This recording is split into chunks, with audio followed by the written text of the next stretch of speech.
MTV news Kannada ವಾಹಿನಿಗೆ ಸ್ವಾಗತ. ಬಯಲಾಟವು ಉತ್ತರ ಕರ್ನಾಟಕ ಭಾಗದ ಗಂಡು ಕಲೆಯಾಗಿದ್ದು ತನ್ನದೇ ಆದ ಮಹತ್ವವನ್ನ ಹೊಂದಿದೆ ಎಂದು ತಹಸೀಲ್ದಾರ್ ಶ್ರೀನಿವಾಸ ಚಾಪಿಲ್ ಹೇಳಿದ್ದಾರೆ. ಶ್ರೀ ಮಾರಿಕಾಂಬಾ ದೇವಿ ಜಾತ್ರಾ ಮಹೋತ್ಸವ ಅಂಗವಾಗಿ ಪಟ್ಟಣದಲ್ಲಿ ಆಯೋಜನೆ ಮಾಡಲಾಗಿದ್ದ ಕ್ರಾಂತಿವೀರ ಅರ್ಜುನ ಅರ್ಥಾತ್ರ ರೇಣುಕಾ ದೇವಿ ಚರಿತ್ರೆ ಬಯಲಾಟ ಕಾರ್ಯಕ್ರಮದ ಅಧ್ಯಕ್ಷತೆಯನ್ನು ವಹಿಸಿ ಮಾತನಾಡಿದರು. ಟಿವಿ, ಮೊಬೈಲ್, ಸಿನಿಮಾ ಧಾರಾವಾಹಿಗಳ ಹಾವಳಿಯಿಂದ ಬಯಲಾಟ, ಡಪ್ಪಿನಾಟ, ಕೋಲಾಟ, ಅಂತಿಪದ, ಗೀಗಿ ಪದ, ಸೋಬಾನೆ ಪದಗಳು ಮರೆಯಾಗ್ತಾ ಇದೆ ಎಂದು ಕಳವಳ ವ್ಯಕ್ತಪಡಿಸಿದ್ದಾರೆ.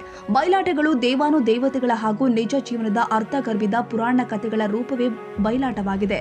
ಅಳಿವಿನಂಚಿನಲ್ಲಿ ಇರುವಂತಹ ಬಯಲಾಟವನ್ನ ಉಳಿಸಿ ಬೆಳೆಸುವ ನಿಟ್ಟಿನಲ್ಲಿ ಮುಂದಾಗಿರುವ ಪಟ್ಟಣದ ಯುವಕರು ಮತ್ತು ರೈತರ ಕಾರ್ಯ ಶ್ಲಾಘನೀಯ ಎಂದಿದ್ದಾರೆ.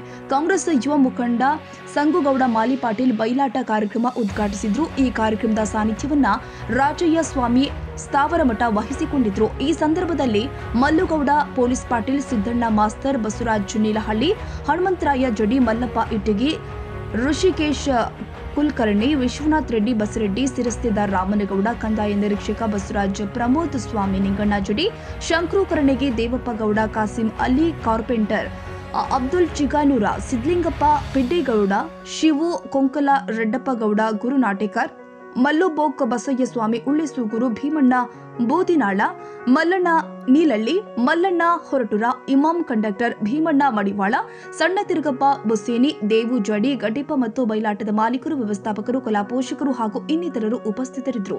ಈ ಕಾರ್ಯಕ್ರಮವನ್ನು ಶಿಕ್ಷಕ ವಾಸುದೇವ್ ಮರ್ಕಲ್ ನಿರೂಪಿಸಿದ್ರೆ, ಫಕೀರ್ ಅಹಮದ್ ಮರಡಿ ವಂದಿಸಿದ್ರು. ತಾಜಾ ಸುದ್ದಿಗಾಗಿ ಎಂಟಿವಿ ನ್ಯೂಸ್ 24x7ಗೆ ಸಬ್ಸ್ಕ್ರೈಬ್ ಮಾಡಿ ಮತ್ತು ಬೆಲ್ ಐಕಾನ್ ಅನ್ನು ಒತ್ತಿ. ತಪ್ಪದೇ ಲಿಂಕ್ ಶೇರ್ ಮಾಡಿ.